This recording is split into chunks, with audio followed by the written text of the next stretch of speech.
shqiptar dashun, ju nga tjeta, vish më jepni 2 minuta ose më pak se 2 minutë ta fshi ekranin se ndoshta nuk më shihni mirë. Se çka pash unë me sytë e mi, mos pafsha kur. Çka dëgjova, mos dëgjofsha kur. Ramush Haradinaj është ul me gazetaren e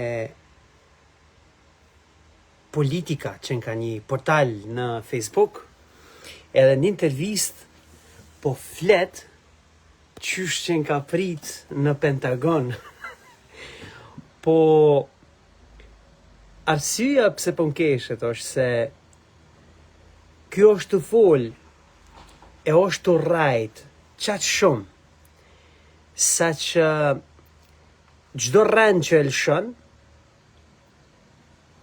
e a bashkëlidh fjallën thot kjo është e vërtet. Ky në gjendjen e tij të mbrëmshme psikologjike është i vetëdijshëm që është rrajt. Por që ato truni automatikisht ja kërkon nevoja, paraqet nevojën për me e shtu prapashtesën, me thonë kjo është e vërtet, sepse ky e din që ajo s'është e vërtet. Po edhe unë e di që s'është e vërtet. Arsye pse unë e di që nuk është e vërtet është sepse unë kam punu për mediat amerikane në Shtetet e Bashkuara të Amerikës dhe si reporter kam qenë gjithashtu në Pentagon, edhe në Shtëpitë e Bardhë, po asnjëherë nuk i kam përmend se s'ka qenë e nevojshme me përmend. Mi po ja që ndonjëherë po duhet me i përmend për me kallëzu pse i di do gjana. Ta dëgjojmë i dashur publik se çka po thotë Ramushi.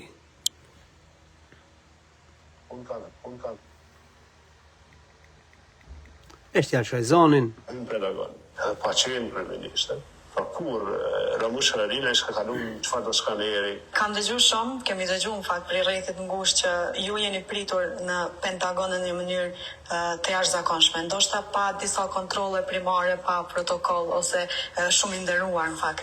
Si ja keni dalë ta merrni gjithatë besim në një qendër të tillë?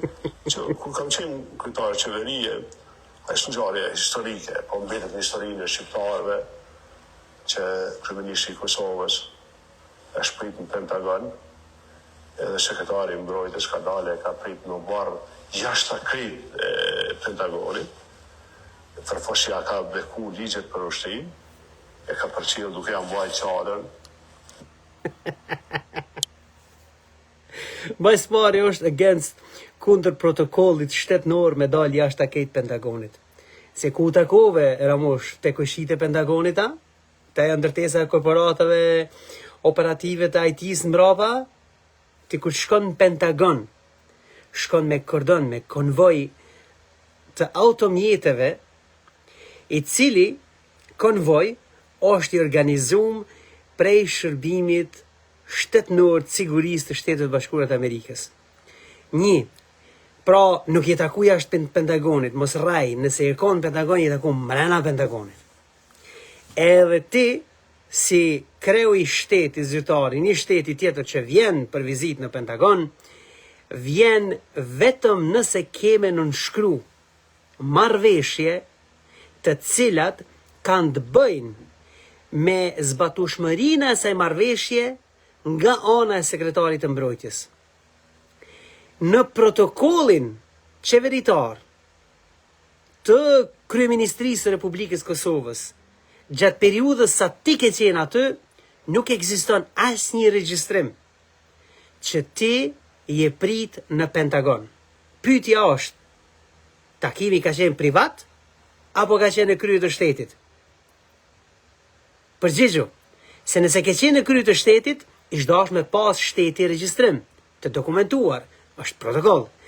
Po hajde zyra jote pas ka qenë, stafi yt pas ka qenë krejtësisht i paaf profesionalisht për me bo zbatimin e protokollit, të paktën State Departmenti Amerikan, Departmenti i Mbrojtjes do ta kishte në regjistrat e tyre një komunikat për shtyp. E unë e lypa, as aty nuk e gjeta.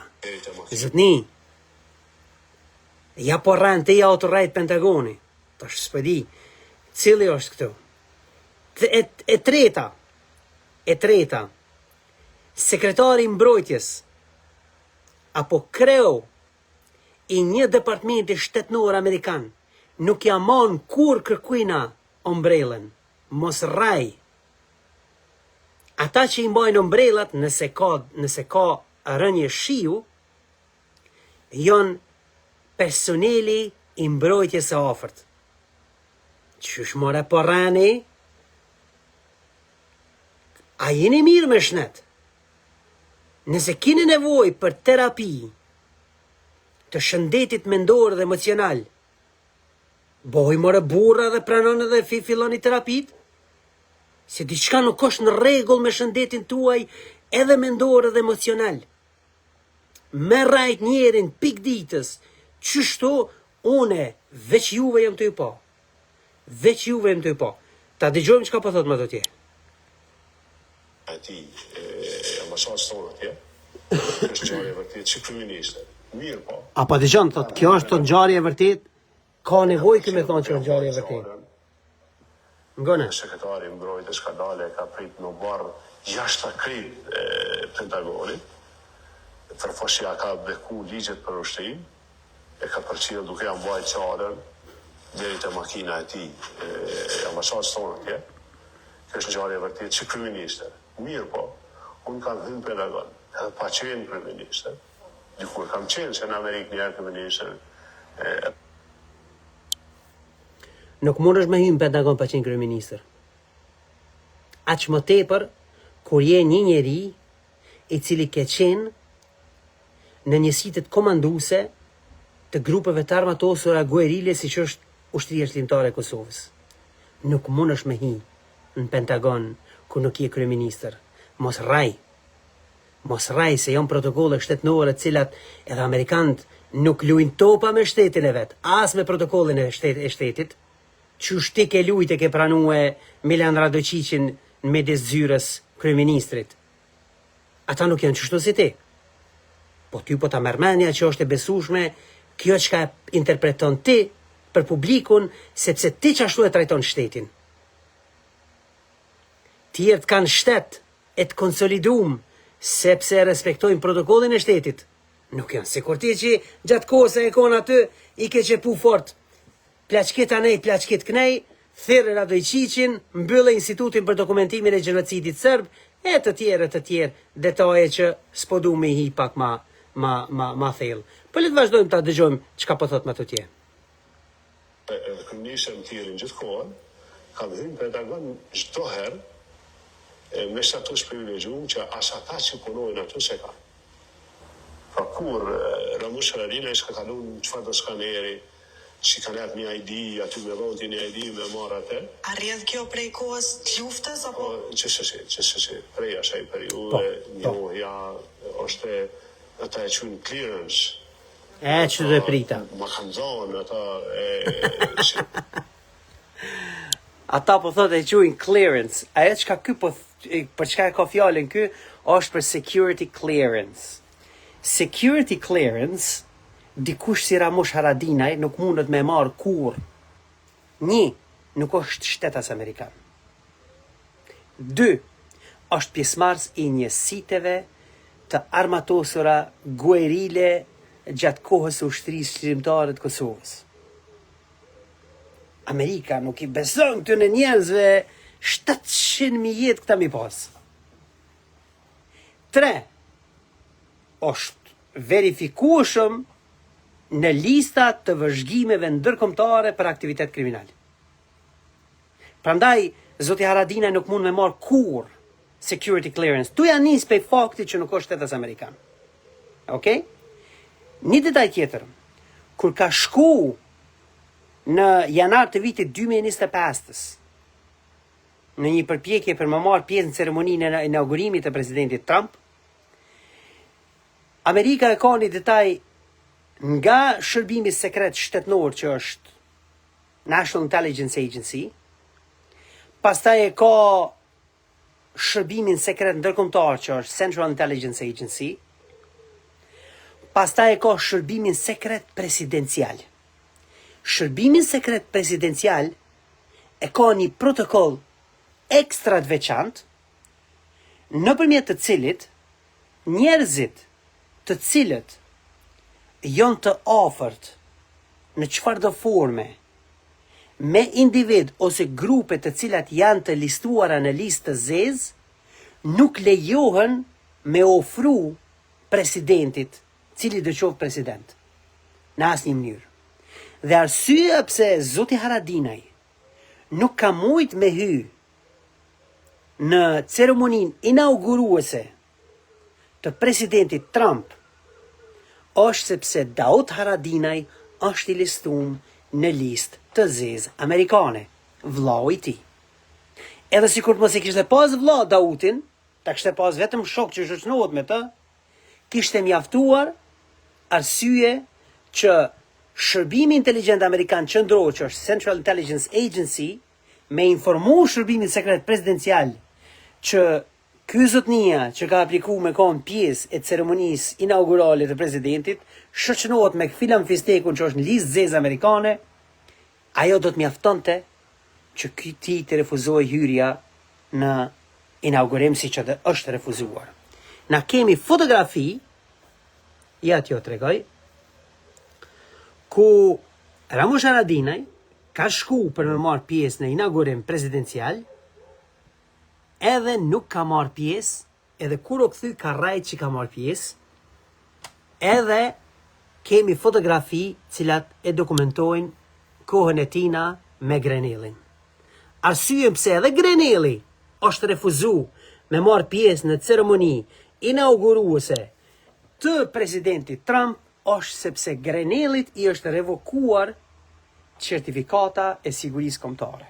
Dhe arsyeja pse zoti Grenell e ka humbur certifikatën e sigurisë kombëtare ka të bëj me ekspozimin e gjetjeve tona hulumtuese, ku unë si gazetar kam pas privilegjin të marr pjesë në hulumtime, ku është zbulu me lidhjet e tij me AFD-n gjermane në Gjermani, është dëbu nga Gjermania sepse shërbimi sekret gjerman e ka vrejtë me ndërhyrje të Kinës edhe Rusisë zyrtare bashkë me AFD-n. Kjo është përpjek me orkestru situatë përmbytjes së qeverisë Angela Merkelit, është i përfshim me besnikët e Putinit në Moldavi në përpjekje për ta përmbytur qeverinë moldave pro-perëndimore bashkë me Vladimir Plahotniukun e Moldavisë, është i përfshim me fondacionin Magyar Foundation të Viktor Orbani që ishte besniku i Moskës zyrtare, po është i përfshirë në mercenarllëk edhe me Serbinë.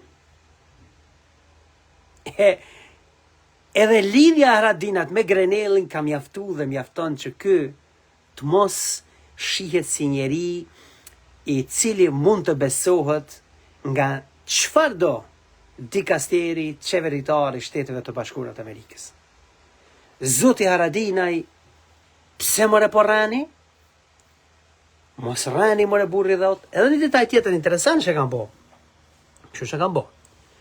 Në mars të këtij viti e kanë pru një farë Ron Patriku, edhe kanë sorollat na për portale, të janë nispi fitim qekut, e deri të këta tjertë, edhe kanë paraqit Rajshon si shefin e CIA-s për Ballkan. Shefi i CIA-s për Ballkan thot nderon familjen Haradinaj. Shikone, Gazeta Gjornal. Ku je Gazeta Gjornal he?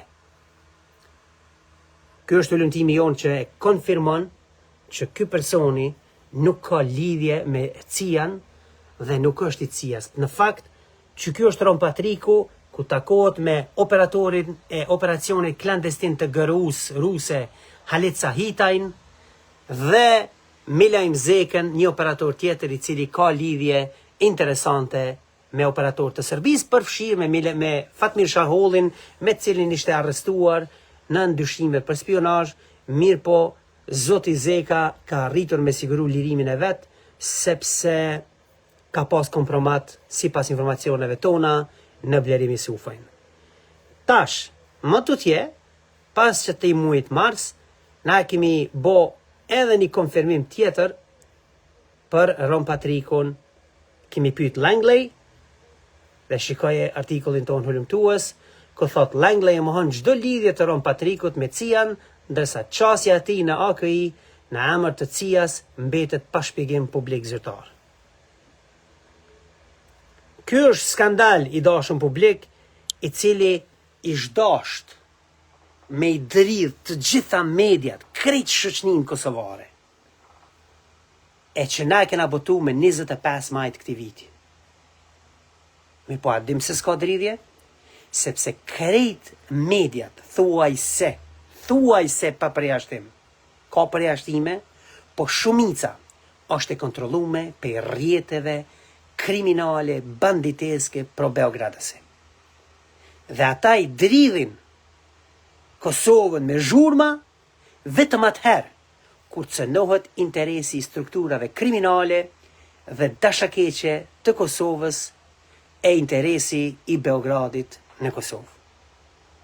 A që ky është skandal i pashoq, është kërcënim ekzistencial për Republikën e Kosovës. Por ju si që dini dashur publik, redaksia jon nuk është redaksi e zhurmave. Na bëjmë punën edhe i publikojmë gjetjet tona hulumtuese, ma tutje s'kena nevojna me marrë me atë temë, është çështja autoriteteve dhe individëve që janë përgjegjës për këto detyra publike për me kry punët e tyre. Por është çështje edhe publikut se a dëshiron të reagoj apo çka të bëj. E kjo është situata. Edhe njëherë, këta njerëz janë të rajt, edhe janë të rajt, jo me kaci, po me thes. Mirë po, ajo që është shumë e rëndësishme, ne, redaksia jonë, në Londër, Kronikat e Barutit, gjithmonë do të dalë e do t'i përgënjështoj gënjeshtarët dashakeq t'i kombi. I lutem shumë, mbështeteni redaksin tonë, duke abonuar me pagesë, sepse vetëm kështu ne mund të konsolidojmë buxhet të pavarur edhe madje sovran në mënyrë që të mund të organizojmë redaksin tonë edhe të zbarkojmë në Kosovë e të fillojmë të raportojmë edhe për çështje të brendshme të cilat janë jetësisht të rëndësishme.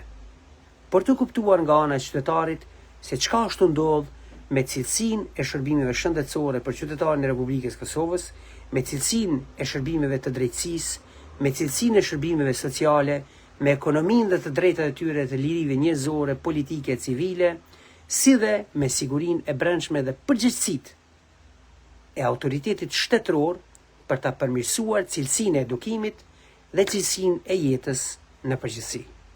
Mirupafshim në paraqitjet e tjera, por mos harroni abonohuni me Kronikat e Barutit. Mirupafshim.